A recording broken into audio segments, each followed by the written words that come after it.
Hey guys! Can you believe we finished another week of distance learning? This week we are going to talk about relationships.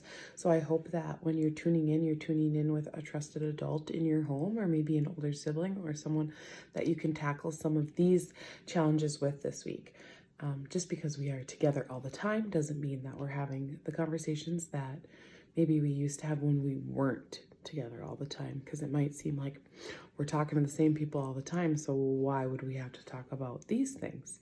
So this week we have a special guest, Mrs. Anderson, and her daughter Haley, and I have a challenge for them that I'm going to share with you, and then I hope you do it too with a trusted adult or sibling or someone maybe who you're quarantined with, or you can use your phone and call or FaceTime or video chat or chat with a friend with parent permission and do it with them, because it's important that we stay connected even with the people outside of our home. I have been doing lots of FaceTiming with my sisters and with my mom and with my friends because I don't get to see them and I miss them.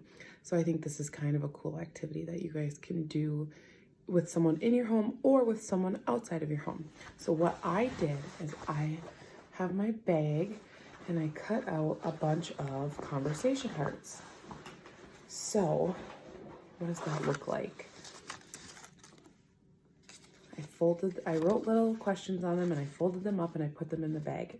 And so what Mrs. Anderson and her daughter will do is they will pull these out and ask each other these questions and have some conversations and use them to get the conversation started. So for example, this one says, if your friend was sad, what would you do to help them feel better?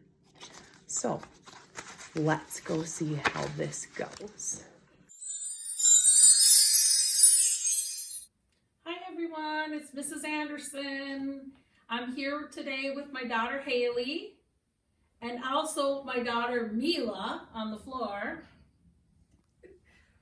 Haley and I are going to do some conversation hearts. Even though we're in quarantine and we're together all the time, sometimes we're not talking about things that we should be talking about or need to talk about. So go ahead, Hayes, pick one. Okay. First question is, if you could make up a school subject, what would it be? If I could make up a school subject, I think it would probably be about what Miss H talks about, social emotional health. Like if you're feeling sad or angry, we come together as a group and we talk about it and discuss it and give ideas of how to cope with these kind of things and how to handle that. What do you think, Haley? I think that's a good idea. If I had to do one, I think I have a couple ideas. I would bring back, it was called home ec.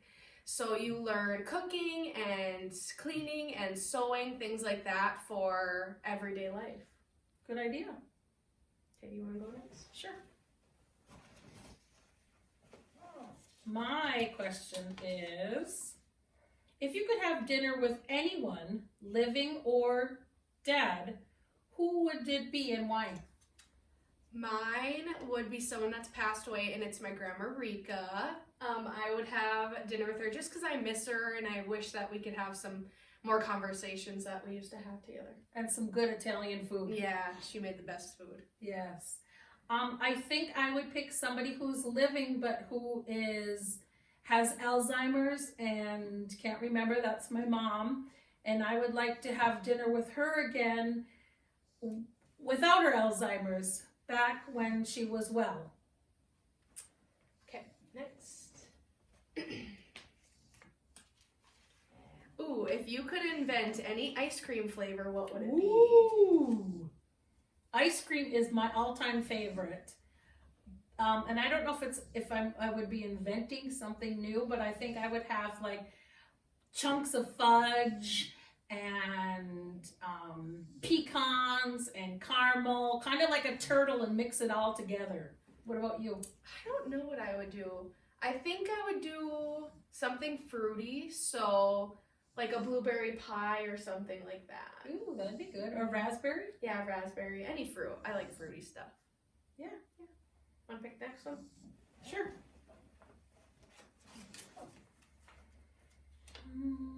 What is the best or most meaningful gift that you've ever received? That's hard. My last vehicle was my papa's before, and I guess that's kind of a gift. So I think I'd choose that because, I mean, my papa drove it forever, so I think that's pretty meaningful. Yeah, that's a good one. I think my gift, my most meaningful gift was Haley, was being able to have a daughter. Definitely by far my most meaningful gift. And Mila.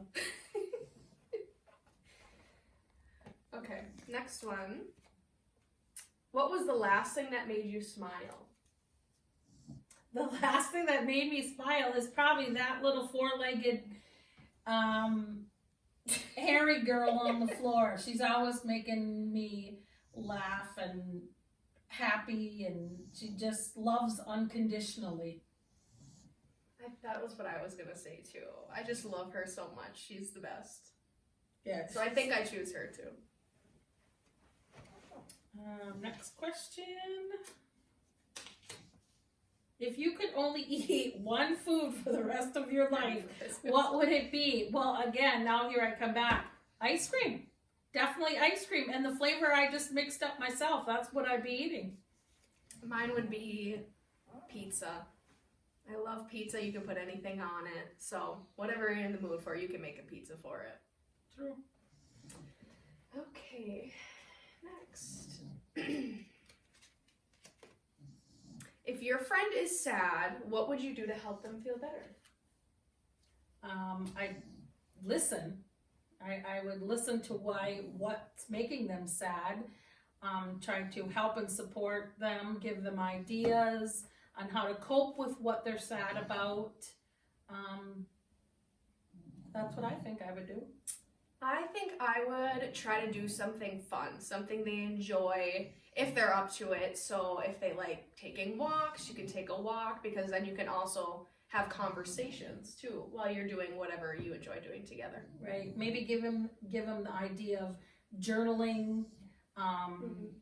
If they don't want to talk about it, express it by writing it down. Yeah, both good ideas.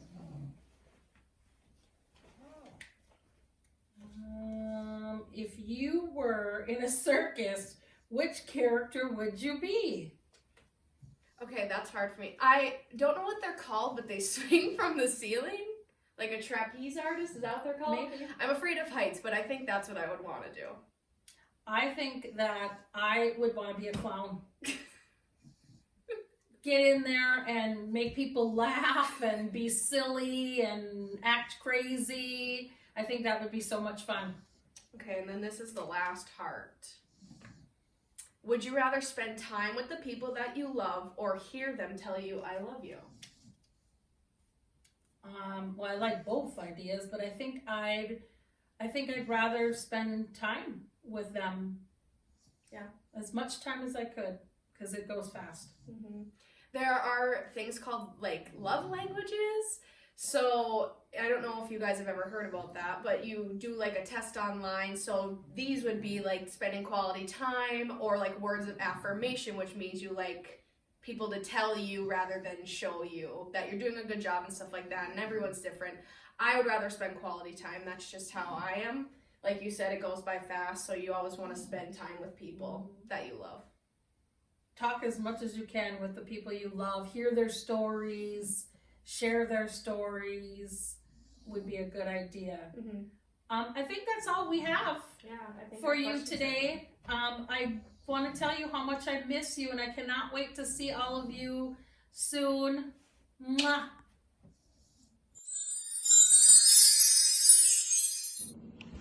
How great was that? Thanks, Mrs. Anderson and Haley.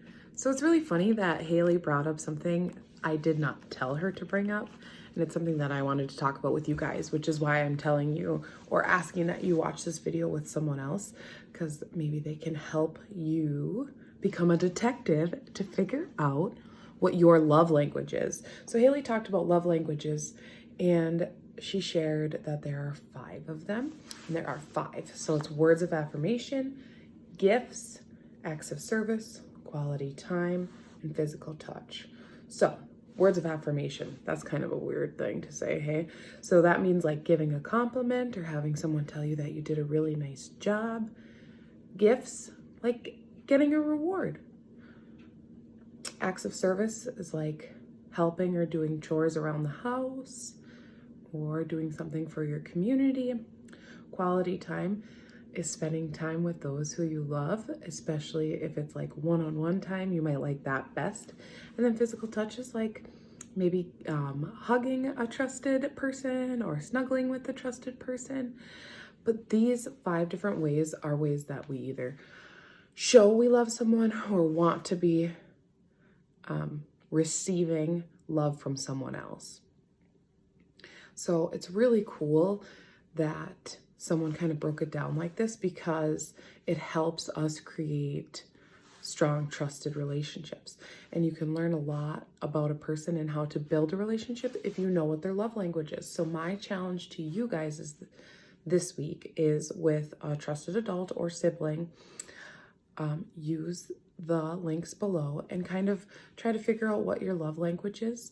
And if you do that, please share with me on the Google Doc for this week for your chance to win, and use those to guide your conversations for your conversation starters. I'm also listing below a Google document with a bunch of different questions that you guys can talk about to use your conversation starters. You don't have to do conversation hearts. You can just look at the list and scroll and pick one, or you can go through the whole list if you want. However is best for you and your person to complete this is what I think is best for you to do. It's just a good way to get these conversations started and to figure out kind of how you want to spend your time with each other and what would be the best way to show that you guys love each other. I think it's pretty special and pretty important, so I hope that you guys have fun doing this.